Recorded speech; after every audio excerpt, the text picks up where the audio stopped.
रजिया सुल्तान।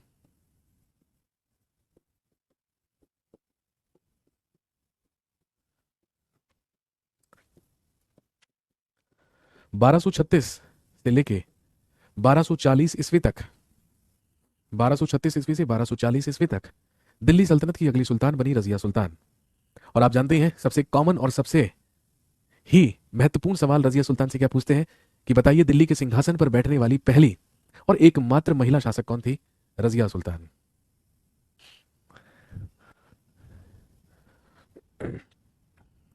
ये तुम्हें भी पता और मुझे भी, ठीक है ना? जो मैं आपको पढ़ा रहा हूं ना, है ना, ये आपको पहले से नहीं पता है भाई।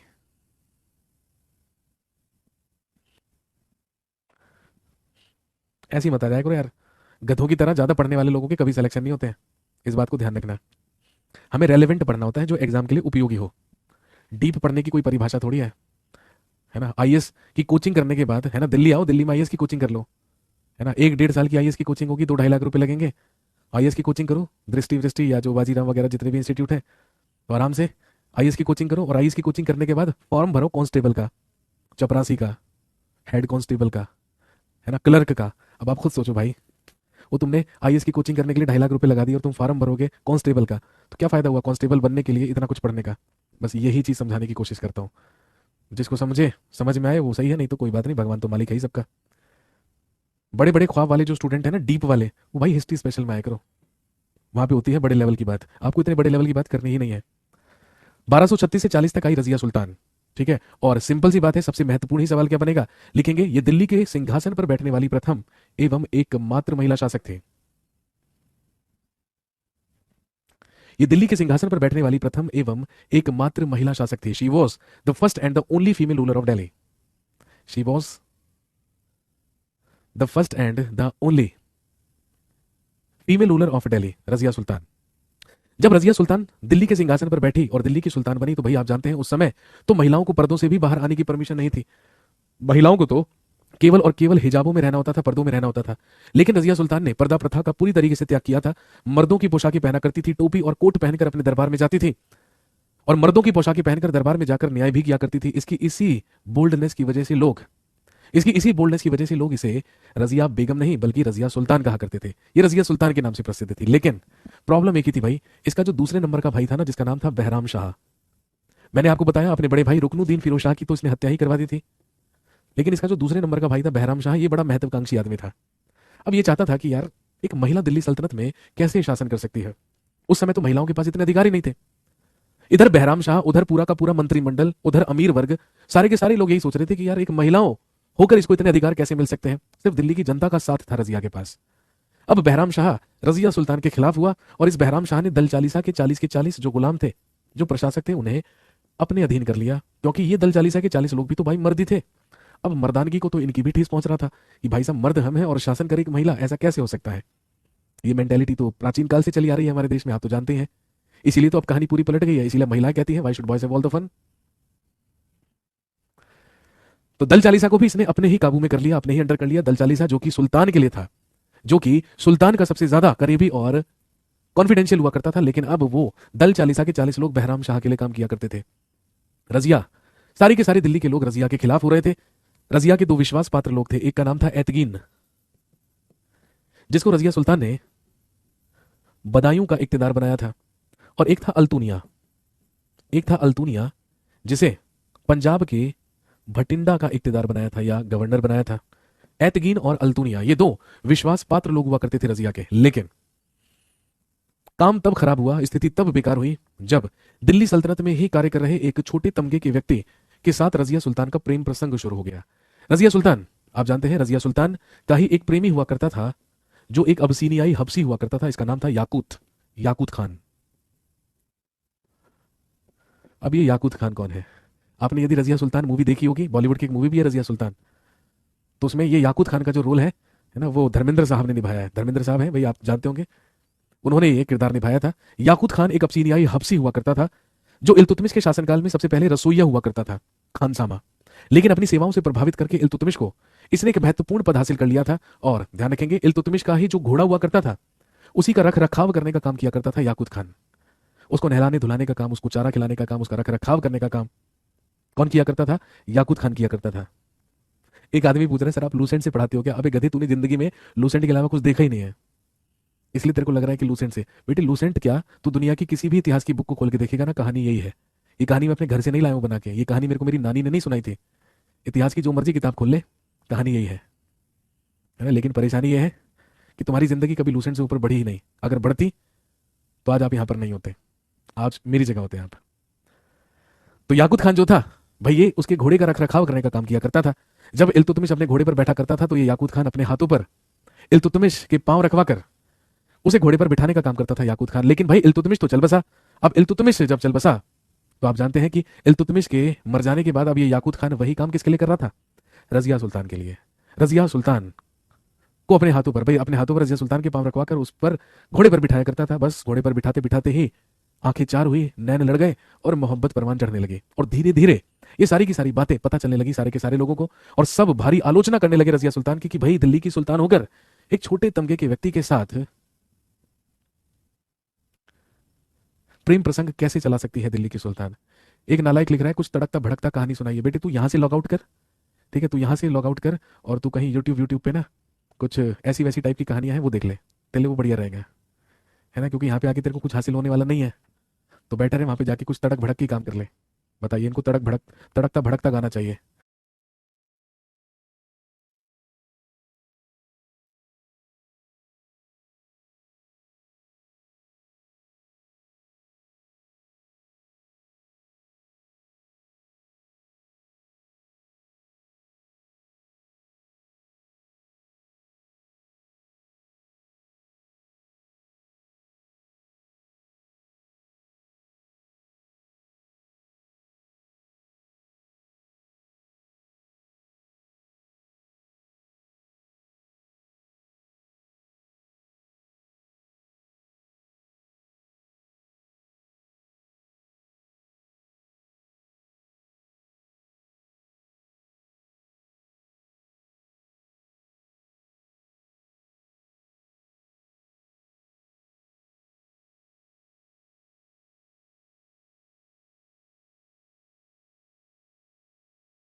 हाँ जी, अब आ गई आवाज। जब रजिया सुल्तान और याकूत खान की मोहब्बत परवान चढ़ने लगी, प्रेम प्रसंग चलने लगा, तो सारे के सारे लोग इस बात की निंदा करने लगे, इस बात की आलोचना करने लगे कि दिल्ली की सुल्तान होकर एक छोटे तमगे के व्यक्ति के साथ प्रेम प्रसंग चलाना गलत है। अब रजिया सुल्तान के खिलाफ बगावतें शुरू हुई और सबसे पहली बगावत करी इस अल्तुनिया ने। भाई अल्तुनिया की तो बचपन की मोहब्बत हुआ करती थी रजिया सुल्तान। अब अल्तुनिया ये कैसे बर्दाश्त कर सकता था? ये तो वही बात हो गई, भवरे ने खिलाया फूल, फूल को ले गया राजकुंवर। अल्तुनिया ने विद्रोह कर दिया 1240 ईस्वी में, हुआ रिवोल्ट ऑफ अल्तुनिया, अल्तुनिया का विद्रोह।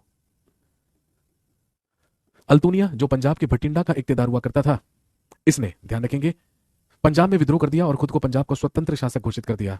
अब रजिया सुल्तान और याकूत खान दोनों अपनी सेना लेकर गए और इनकी भिड़ंत हुई, इनकी लड़ाई हुई अल्तुनिया की सेना से।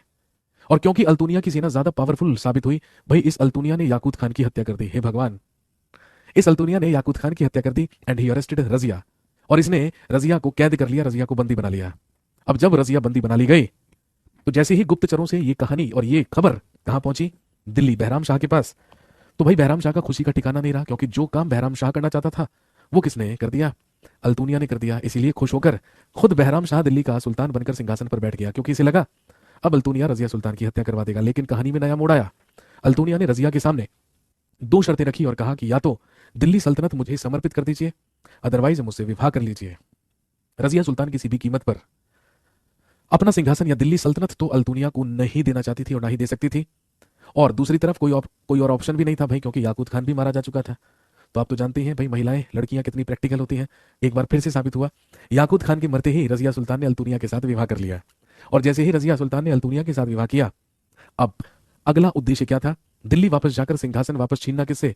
बहराम शाह से। अब अल्तुनिया और रजिया सुल्तान वापस अब अल्तुनिया और रजिया सुल्तान वापस पंजाब के भटिंडा से लौटने लगे। और जैसे ही गुप्तचरों से यह बात बहराम शाह को पता चली, तो भाई पांव तले जमीन खिसक चुकी थी, क्योंकि अभी तक तो एक ही टेंशन थी रजिया सुल्तान। अब एक मुसीबत और वो लेकर आ रही थी, कहां से? पंजाब से। बताइए मतलब पहले याकूत खान को मरवाया इस औरत ने, अभी अल्तुनिया को भी मरवाएगी।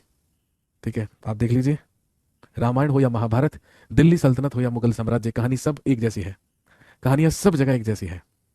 सर ये सब लिखना है बेटे, ये सब लिख के क्या करोगे, है ना, ये सब कल को आने वाले समय में ये सब कहानी अपने बच्चों को सुनाना, क्या जरूरत है ये सब लिखने की। तो जब बहराम शाह को पता चला, जब बहराम शाह को पता चला कि रजिया सुल्तान और अल्तुनिया वापस लौट रहे हैं, कहां से, पंजाब से, बस फिर क्या था, बहराम शाह ने दल चालीसा के 40 गुलामों को आदेश दिया और कहा कि जाइए और जाकर रास्ते में ही अल्तुनिया और रजिया सुल्तान दोनों की हत्या कर दीजिए, किसी भी कीमत पर दोनों जिंदा वापस दिल्ली नहीं लौटने चाहिए।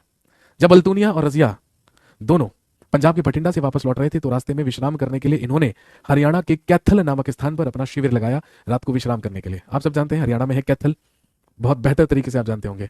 हरियाणा के कैथल में रात को विश्राम करने के लिए शिविर लगाया गया, और जब आधी रात को अपने शिविर में विश्राम कर रही थी, आराम कर रही थी रजिया सुल्तान, तो आधी रात को ही, ध्यान रखेंगे, दल चालीसा के 40 लोग, 40 गुलाम पहुंचे और जाकर इन्होंने कैथल में रजिया सुल्तान के शिविर को चारों तरफ से घेर लिया। और जैसे ही रजिया सुल्तान चारों तरफ से घेरी गई, तो भाई आपको पता है इसी सिचुएशन पर तो गाना बना था, रजिया गुंडों में फंस गई। तो फंस गई भाई रजिया गुंडों में, क्योंकि वाकई में रजिया गुंडों में फंसी थी। वो गुंडे थे कौन, दल चालीसा के वो 40 गुलाम प्रशासक, जिनको मारने के लिए भेजा था रजिया सुल्तान को। और बस 1240 ईस्वी में दल चालीसा के द्वारा ही अल्तुनिया और रजिया सुल्तान दोनों की हत्या कर दी गई। Razia Sultan died in 1240।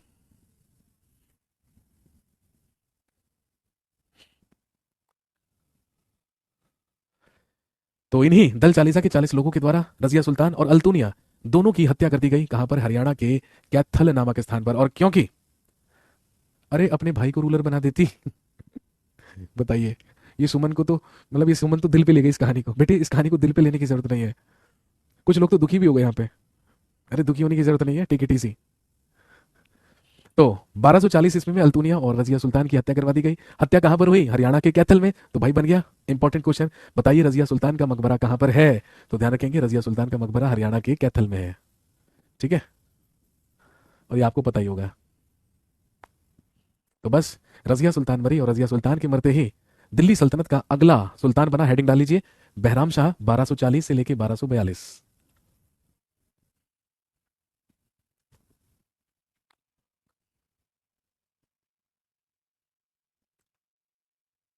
बहुत बुरा हुआ बेचारी के साथ, वाह। ये देखिए, इन्हें विशेष सहानुभूति हो रही है रजिया सुल्तान से। बेटा ज्यादा सहानुभूति मत दिखा, नहीं तो रात को सपने में आ जाएगी, याकूत खान बना देगी तेरे को।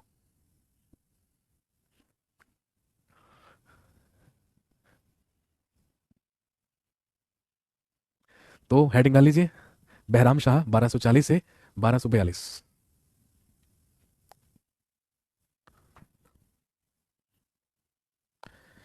हाँ जी, तो यहां तक की बात क्लियर है। तो दिल्ली सल्तनत हम 1206 से 1242 तक पहुंचा चुके हैं, अभी 1290 तक दिल्ली सल्तनत चलेगी।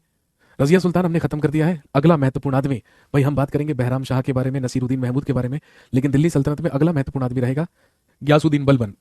तो हम बलबन के बारे में पढ़ेंगे, जो अगला महत्वपूर्ण आदमी रहेगा। पता नहीं कैसे लोग थे, एक दूसरे को मारते रहते थे, हे भगवान।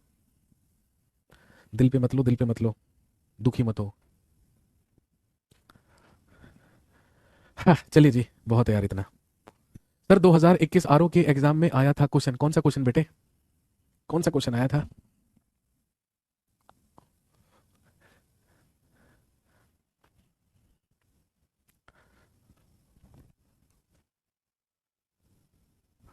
सत्ता और पैसा का लालच था सब, बताइए। यहाँ पे लोग इतिहासकार बन के अपनी अपनी प्रतिक्रियाएं दे रहे हैं।